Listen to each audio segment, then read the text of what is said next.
Oke, kemudian bagaimana kita bisa menjelajahi dunia e-commerce? Nah, teman-teman harus pahami dulu pengertian dari e-commerce ini.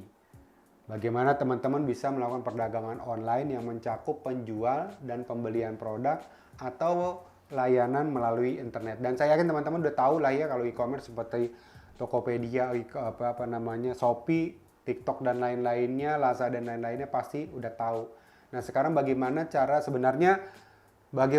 kita mengoptimalisasi atau memaksimalkan toko kita yang ada di e-commerce ini bisa dikenal banyak orang, dikenal banyak konsumen. Nah, ini sebenarnya tugas kita. Ya, kemudian salah satu kenapa harus kita punya toko di e-commerce, ya, customer baru itu biasanya lebih percaya kalau produk yang kita jual ada di e-commerce. Ya, saya beberapa kali jualan produk itu pasti orang tanya, Kak, ada di e-commerce nggak produknya? Kenapa mereka seperti itu? Karena mereka untuk keamanan uang mereka. Biasanya mereka curiga kalau baru pertama kali transaksi terhadap orang baru, produknya baru, begitu dia udah bayar, barangnya nggak dikirim-kirim. Tapi kalau di e-commerce kan nggak bisa.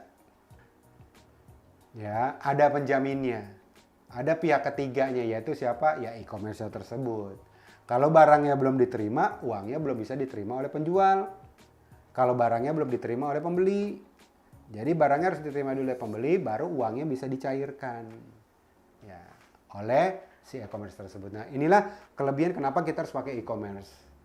Ya, kemudian platform e-commerce itu atau toko online yang saya sebutkan. Jadi kita bisa buka website sendiri, kita bisa bikin toko online sendiri, itu bisa juga. Atau kita bisa buka marketplace. Ini udah umum ya teman-teman ya. Jadi teman-teman kalau saat sekarang ini tahu brand-brand besar, rata-rata mereka punya website sendiri.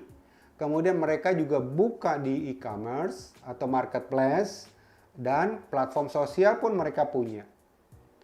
Jadi semua brand-brand besar pun sudah melakukan hal ini di platform e-commerce. Kemudian keuntungannya ya beragam kemudahan, kemudian pilihan beragam. Kenapa pilihan beragam? Karena tokonya juga banyak. Ya, kalau teman-teman cari sepatu, ya banyaklah sepatu itu. Jadi pilihannya juga sama seperti kita datang ke Tanah Abang, sama juga kita datang ke sebuah mall. Jadi pilihannya juga banyak. Dan harga yang kompetitif, ya pasti. Kenapa? Karena kalau di online itu harganya kan kelihatan sama semua orang. Beda 1.000 aja itu sangat sensitif orang bisa menentukan beli atau tidak di toko kita. Kalau zaman dulu enggak, karena tokonya jauh-jauh, beda 100.000 kita nggak tahu, beda 200.000 kita nggak tahu, beli-beli aja. Begitu di toko ini ternyata beda 200.000, baru dia nyesel. Tapi kalau di platform e-commerce nggak bisa, beda 1.000, beda 500 saja, itu bisa menentukan keputusan seseorang pembeli atau enggak di toko kita. Jadi terkait masalah harga sangat-sangat kompetitif. Ya, padahal barangnya juga sama. Barangnya sama, kenapa harganya bisa beda? Ya, karena satu pengen mendapatkan untung yang lebih banyak, satu fokusnya di quantity. Untungnya sedikit tetapi banyak lakunya.